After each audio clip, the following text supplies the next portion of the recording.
What's up, everyone? We're back. Dr. Maxfield. Dr. Shah, and we took a little bit of a hiatus. You guys may not notice the hiatus because I think the videos are going to continue to roll out, but it's been a while since we shot, so maybe we're a little rusty. We don't know. We'll find out. Definitely noticed there were some comments about inconsistencies, so thank you for hanging with us.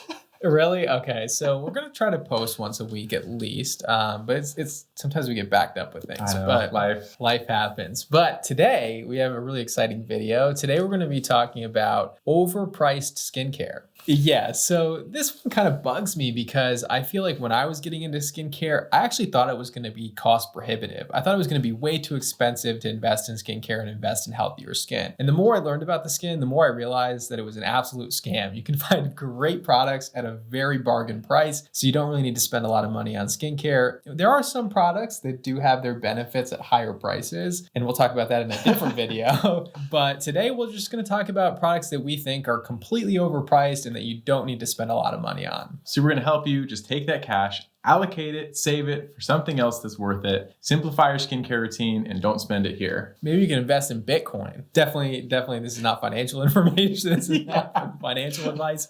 Do not invest in, maybe invest in Bitcoin. I don't know. Yeah, my Dogecoin isn't doing well. We live and we learn. All right, so overpriced skincare products you don't need to buy. Here we go.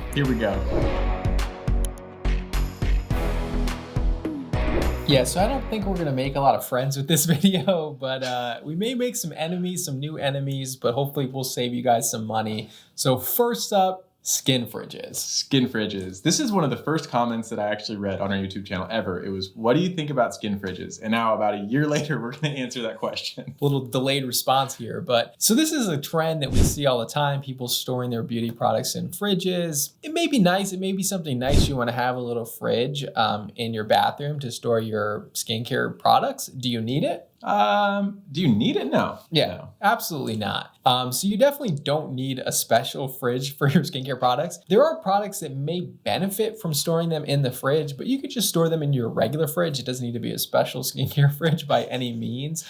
But really, the argument that you hear from people about having skincare fridges is to increase the longevity of the products, to make them last longer, essentially. But products are actually made to last a certain amount of time. That's why we have preservatives in our skincare product. If you had like natural homemade products, like with like aloe vera in them that you actually cut off of a plant, you may want to store that in a fridge. But our products actually have a certain amount of time that they're expected to stay, regardless of whether you put them in the fridge or not. So the overarching rule that I've always lived by, like my wife always say like, oh, should I put this in the fridge? And then we come back from the grocery store. I'm like, was it in the fridge when we bought it? And so I'd say no. If it's not in the fridge when you bought it, I think it's fairly safe to assume you don't need to put it in the fridge after you open it, unless it says refrigerate after opening. I've really not seen that on skincare products. Yeah, I haven't seen that on skincare products, but there are a few things that you may want to put in the fridge. One would be maybe a moisturizer if you have eczema or really itchy skin.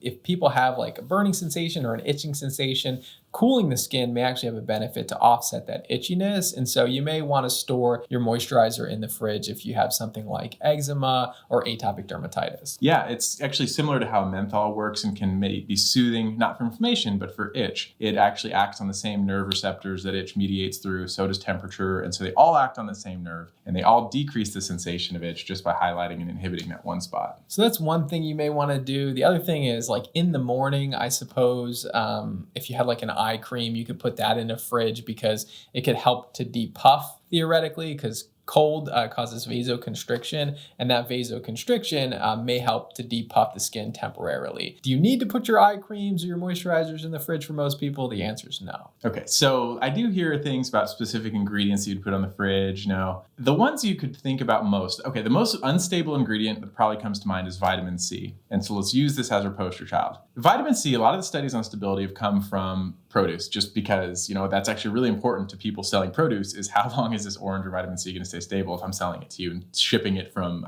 overseas to America. So they have found that, vitamin C is actually fairly stable at normal temperatures that we can survive in. Like from 60 degrees to 113 degrees, one study said, is where vitamin C stays stable. And so if your house is outside of those ranges, one, kudos to you. You are a superhuman. Two, then your vitamin C may need to be in a fridge. So refrigerating vitamin C may increase the longevity of the product. How long is it going to increase it for? We have no no idea. We just know maybe longer. If you leave your fruits in the fridge versus leaving them out, we know that they tend to last longer when you leave your produce in the fridge.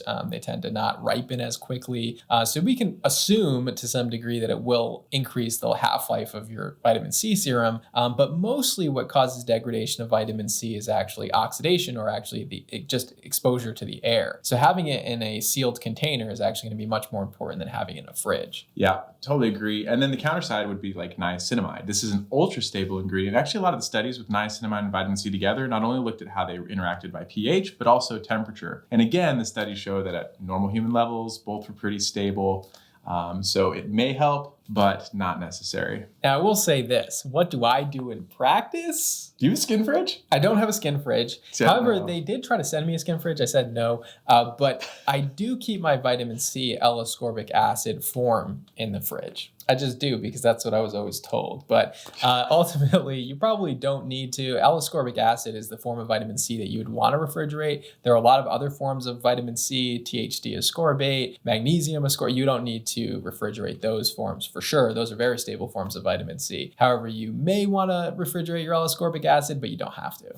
Yep. So overall, there may be some benefits to having a skin fridge, but is it something we need to spend money on, or is it overpriced? I mean, it's overpriced. Whatever the price, it's overpriced. Exactly. You don't need it. Don't buy it. Save your money for something else. All right. So next up, expensive hyaluronic acid serums. What do you think? I think people might think we hate hyaluronic acid, and we really don't. It's overhyped. It says it does a lot of things. People spend too much money on it. So there it is. It's overpriced. Overhyped. It's like, actually probably the new thing that's overhyped is like the word collagen. Like people just say like collagen cream, collagen powder. Yeah. We'll talk more about this, but ultimately hyaluronic acid is overhyped, but it does have benefits, and I do use it in my skincare routine. And so do you. I do too. So we both like hyaluronic acid, but we do think that it should be reasonably priced. Hyaluronic acid is a kind of expensive molecule to manufacture, but at the end of the day, it shouldn't be $300. So for example, Dr. Barbara Sturm has a hyaluronic acid serum that is $300. You don't need to spend $300 on hyaluronic acid serum. Yeah,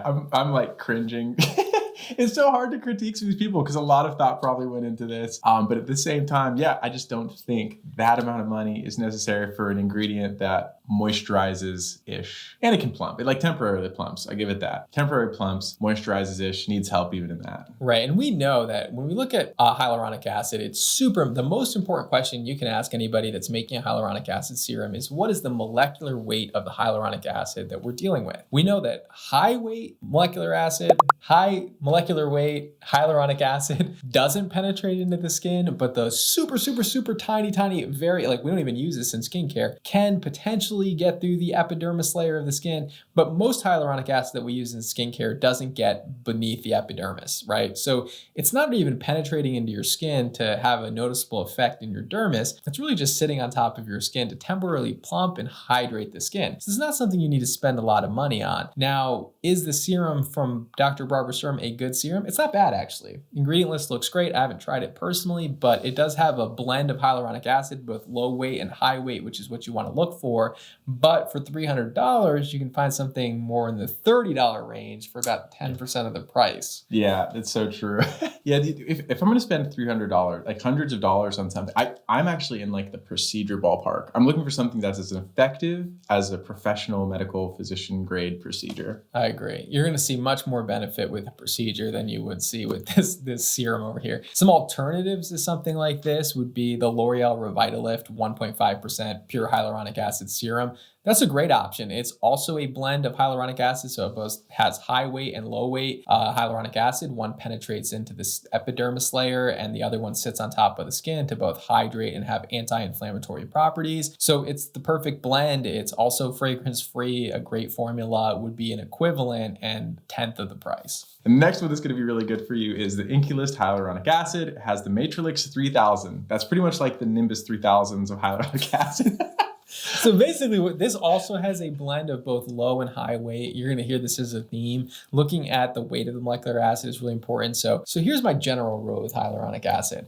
As far as the weights are concerned, you either want one that is pure high molecular weight hyaluronic acid, like the Vichy Mineral 89, or you want a blend of low and high. The reason why is because low alone was found to actually be pro-inflammatory, actually makes inflammation worse. But if you combine it with high weight, it can actually have anti-inflammatory properties. So when you combine these two together, you get the best of both worlds, one that penetrates into the epidermis and the other one that sits on top and has anti-inflammatory and moisturizing properties. So in my opinion, look for a blend of the two. So for example, the Inculus one has that as well. Yeah. And I still love the Vichy 89. A year later, I'm actually still using it.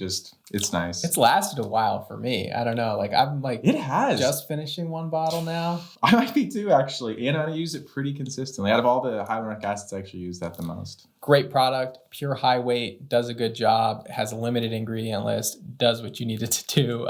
And the Inculus one has Matrix L 3000, which is a bunch of peptides that also have anti-aging properties. So good blend. All right. So hyaluronic acid, hundreds of dollars too much? Yeah, I would say less than $50, I guess, if you want to splurge. Now, you can splurge on this Barber Sturm product. I have no problem with that. I'll leave an affiliate link so you can splurge on it. I'm just kidding, I won't. But basically, if you want to splurge on it, you can, but it's not where I would spend my money. Yeah. All right. Next up, we have expensive moisturizers. There's certain categories of skincare products where you really just don't need to go overboard on. Now, I'm a big moisturizer guy. That's like my thing. As a matter of fact, everyone's double cleansing. I've said this in the past. I'm like a double moisturizer. I love finding a good, rich, thick moisturizer, thick 2Cs. Love it. Absolutely love it. However, you don't really need to spend a lot of money on it. Now, I've said in the past, my first moisturizer ever was the CeraVe Moisturizing Cream. Still love it. Still has my heart. However, what about products that are like $500 in their moisturizers? What do you think about those? Okay. We said also like cleansers. You shouldn't spend a lot of money on cleansers. Should be really simple. Moisturizers falls into that same category for me. Like you can get tons of great ingredients within a pretty inexpensive moisturizer. Hint, La Mer, for example, the La Mer moisturizing cream, which gets a lot of attention from celebrities for some reason. And some people love it. $500 for a moisturizer that's almost identical to most moisturizers? It's not going to do it for me. No way. It's not. Let's go over some of the ingredients that we don't like. So, for example, I personally don't like a lot of fragrant ingredients in my leave-on products. Now, a lot of people don't have allergy to fragrance. So 96%, it depends on how you look at it, if you're an optimist or a pessimist, right? So 96% of people do not have an allergy to fragrance. Now, on the other hand, about 4% of people do. So let's say we have, let's say 1 million people watch this video, right? Then 40,000 people may have an allergic reaction to fragrance. And so for me, I just don't really like having a lot of fragrance in my leave-on products just because it increases the risk of allergy and irritation without it having a lot of benefit. I think we can agree on that, right? Yeah. It does add to the experience, but I think it increases the risk of allergy irritation. So this has a lot of fragrant ingredients: limonene, linalool, fragrance. And then there was lime peel as well. And then also, just D-limonene or limonene in general. This is kind of like synonymous for tea tree oil, which it's great for what it does, but not here as a leave-on and possible irritant allergen. Yeah, so a lot of allergens, irritants, and it's otherwise a pretty basic moisturizer that has like seaweed as like the main ingredient in it.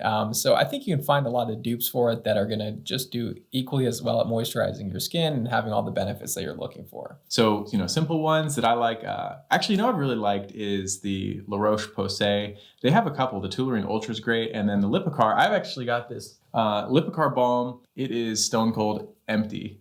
So I've gone through a couple of these throughout the winter. I really like this one. This is a super thick moisturizer too that's going to do very similar to La Mer cream. And one of the ones I've been obsessed with this winter, like blown away. As a matter of fact, anybody I've recommended this to has also been blown away by this product, the Skin Fix Triple Lipid Peptide Moisturizing Cream. I know I've mentioned it in the past. Phenomenal. It's so good. But, maybe not for everybody, and it's a little bit pricier actually, to be honest. It's more in like the $50 range, I want to say, which is a little pricey for a moisturizer. I'm usually in more like the $20 range for moisturizers, but in my opinion, worth it. So it gets this, but it's not $500. So, so it's relatively cheap. Relatively, still 10th the price of La Mer. So if you want to splurge a little bit on a moisturizer, I would go with Skin Fix. Yeah, it's true. Okay, I have to do this his way. So recently I've realized that I've gone through 2 of this Lipicar. Oh my mind. It's incredible.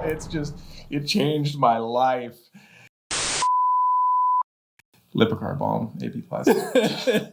Also worth noting, and this is actually extremely critical, this one dermatologist did this extremely interesting study about expensive moisturizers versus cheaper moisturizers. And what they actually found was that the expensive moisturizers had more allergens and irritants in them than the cheaper moisturizers. So just keep that in mind. There's actually some data that shows that the allergenicity potential of expensive moisturizers is actually higher than the cheaper moisturizers. All right, next up, expensive oils. So this guy is the king of skin oils. Let's set the stage here. He loves skin oils. So the question is, do you need an expensive skin oil?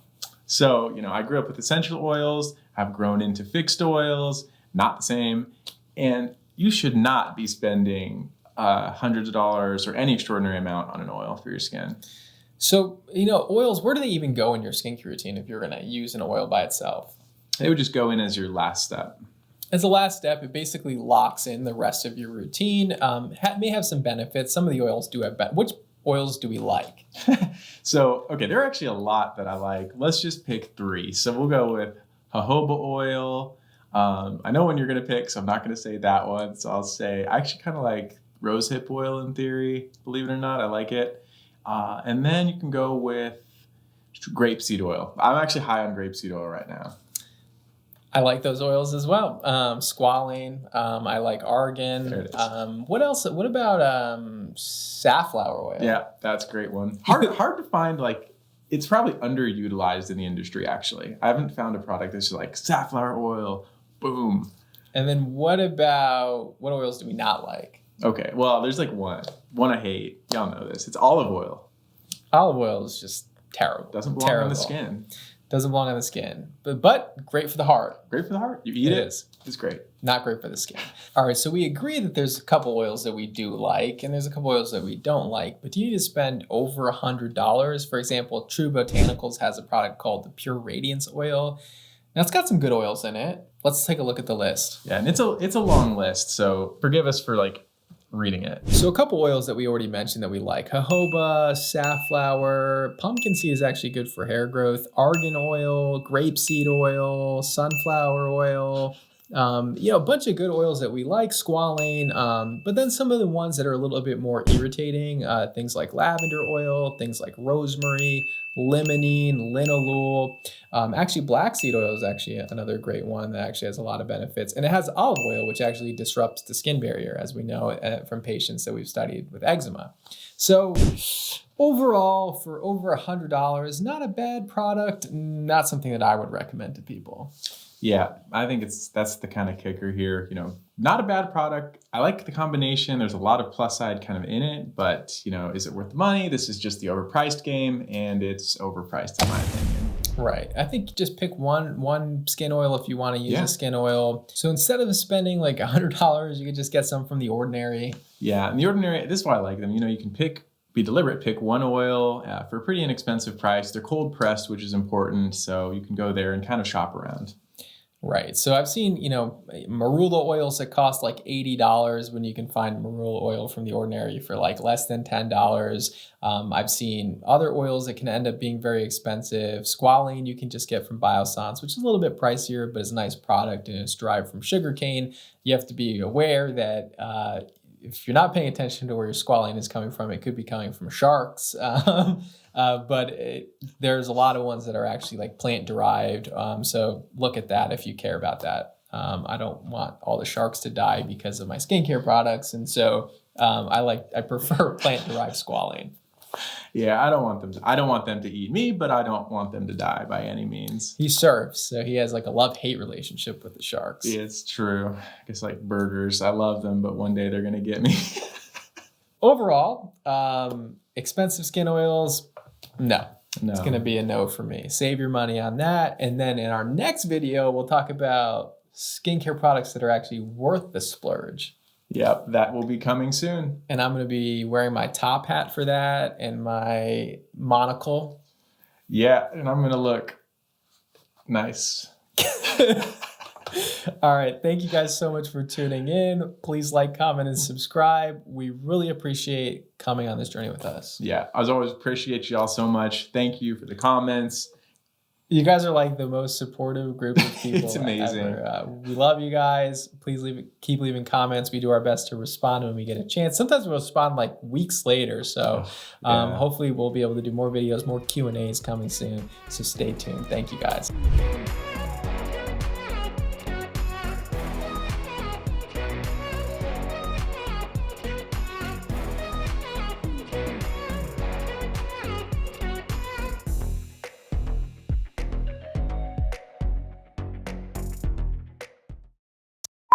Yeah, so this is kind of like overpriced skincare. Like, it's expensive, it looks nice, it doesn't do anything for me, but... That's actually a good point. So, like, at what point do we just like do things for like luxury? Exactly. If you look at it and you say like, oh, this fits in with who I am, go for it. This watch makes me feel good about my wrist. It's just like buying a nice car, buying a nice house. Like, is it necessary? Does another car get you from A to B? Sure. But you may want a nicer car. Yeah. And that's okay. That's totally okay. Do we recommend them? No. But you can have them. And so if you've been hearing like this, I don't know, it sounds like a chirping, a croaking. This time it's real. This time it's actually frogs outside the window. It's really annoying, actually. I can hear frogs this whole time. Maybe our mic won't pick it up. I don't know. We're hoping. But it's loud for us. So you may hear some frogs. Every other time, it's not been an animal. It's just been something random that the mic picked up.